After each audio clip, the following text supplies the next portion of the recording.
And you may recognize the name just a little bit. Randall Wallace has done a few things. Go ahead, let's put that up. Randall, we put this up. Let's put this little thing together here for you. Just a few films that you had influence on. Tell us about the middle one, Braveheart. Tell us about that one really quick. I don't even know who that guy is. Oh, well, he's around. He's Braveheart. But you wrote the script for that and some others. I loved The Rookie. And also, Heaven is for Real, and We Were Soldiers, and so on. So tell us, who are you? You're a writer, director, and producer as well? I'm a storyteller. Okay. And start to finish, that's what it really all is. Okay.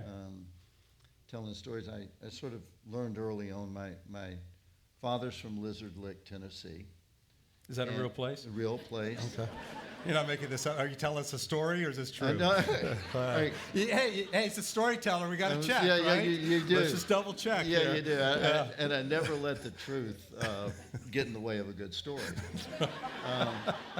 Never. I mean, that's the first principle. Yeah. The men in my father's family are Alton, Elton, Dalton, Lyman, Gleeman, Herman, Thurman, and Clyde. And as you can imagine, that group of people were colorful. And they transmitted everything there was important to know through a story. When I wrote Braveheart, I had written novels. I'd written a lot of things before I wrote screenplays. And after I wrote the screenplay for Braveheart, I wrote a novel that was a companion piece. And I wrote a poem as a dedication. And part of the poem was, "To you who know this simple truth and show it near and far, it is the tales we tell ourselves that make us who we are." And I think that's the sermon. We're done. Let's pray. It's over. No, say that last part one more time. Well, it is the tales we tell ourselves yeah. that make us who we are. Yeah. And my parents, particularly my father, would tell stories, and the stories were not only meant to just share the joy of life and just because it was meaningful and delightful, but it also told me who I was supposed to be, who my ancestors, both of my grandfathers were dead before I was born. So when my father would tell me a story about my grandfathers, that lit me up with knowing that one story tells me who they were and who I'm supposed to be. Outstanding. So as you're writing these stories, and our series is called Road Trip. In other words, we're going on a road trip, and actually life is a road trip. Yes. And so what story do you want to tell? And in a few minutes, we'll go through the story of Joseph here, but we get to write that story. But also what you're saying is the past is writing that story. So the stories we're writing now is going to be the stories we tell our children. Yes. And tell me about the story then, how you write in the hero. And we've noticed in our society, a little transparency here, but it seems like sometimes we write out the hero of our stories. We're missing that piece. And I think that's what we resonated with every one of these stories. There's a hero who is struggling with something, or life has happened to them, and it's how they're responding to it. Yeah. So can you share a little bit more about that, how you write into the hero and the tension there? Because that's our story. So it's funny, Andy.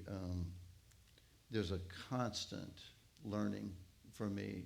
I think it was Jane Austen, maybe it was Eudora Welty, but it was a great feminine writer who said, every story tells me how to write it. It doesn't tell me how to write the next one.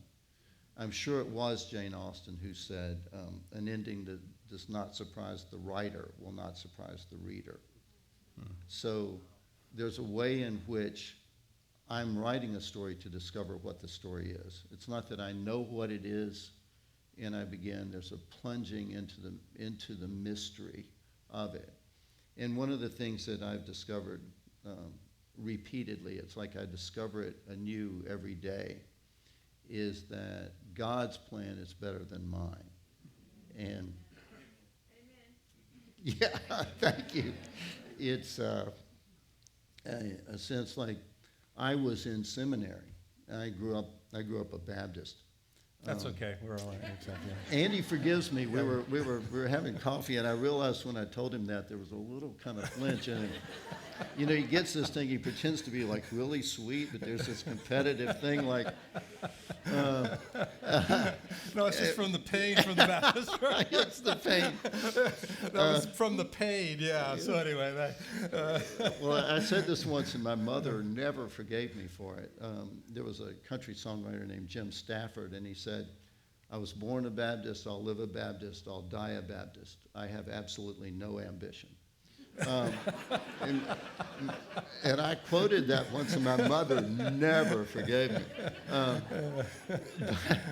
But there's a sense. I was in seminary, and I felt that I didn't have the call.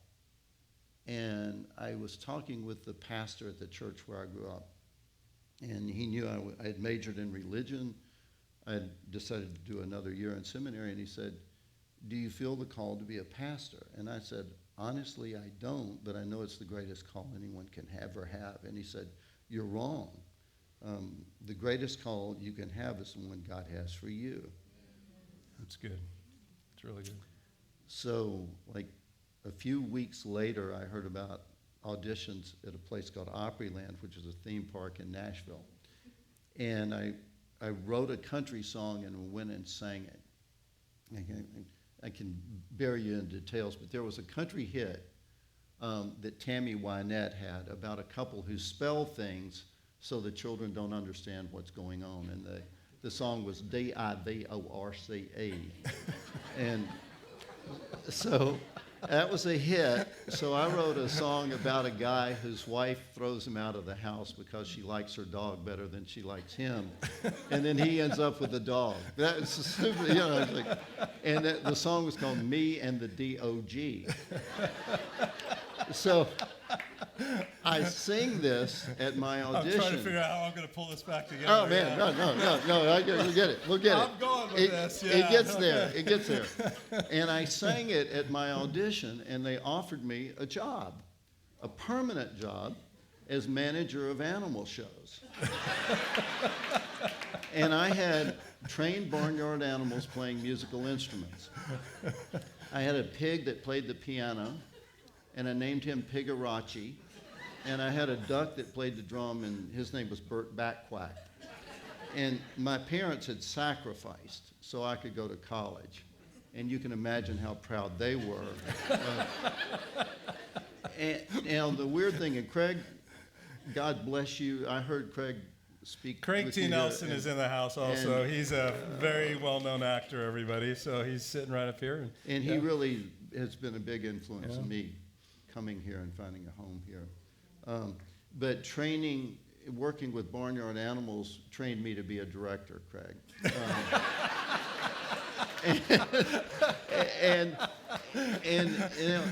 So it's all part of your story. No, go ahead. So the weird part of this is I had no earthly inclination that I would ever want to do any of this. That's good. But that led me to be a director. It led me to be a writer. I was writing country songs. I wasn't having any success at it.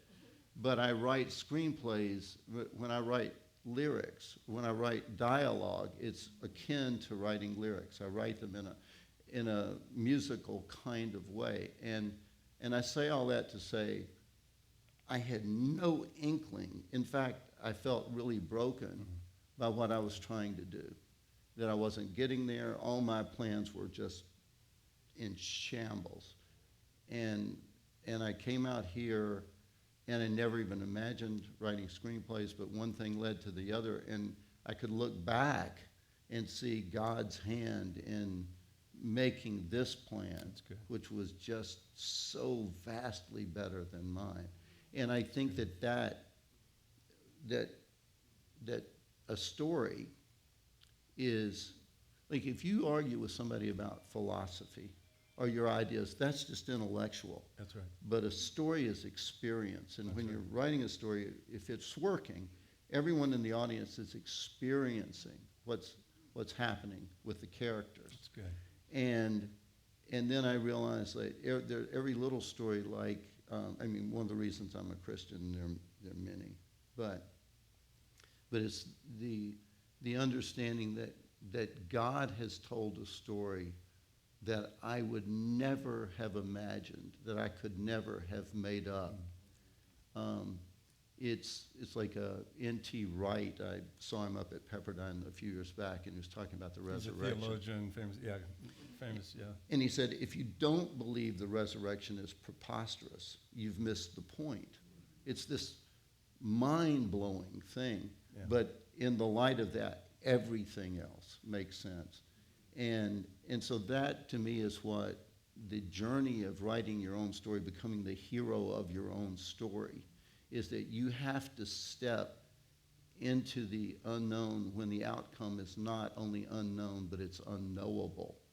And even when you get there, there's going to be, like when people fall in love and they go, I don't know what just happened, but I know that this commands everything in me is now aligned and understood. And I know what I'm going to do in stepping into the mystery again and again, which is what life is. So we get to write our own story. We get to write everything we are doing is we are writing. The scary parts, we're writing the story of our children. That's right. That's good. And little things like Jesus told stories. He didn't talk philosophy. That's right. So even stories like "Blessed are the meek," that's a story. Jesus wept. The shortest verse in the Bible is a story. And so it's a chain. When I come here and someone shakes your hand in the parking lot and smiles at you, that's part of the story that this church tells me and my family. Awesome. Randall, that was so good. Thank you. Let me tell you what Randall, give him a hand, everybody.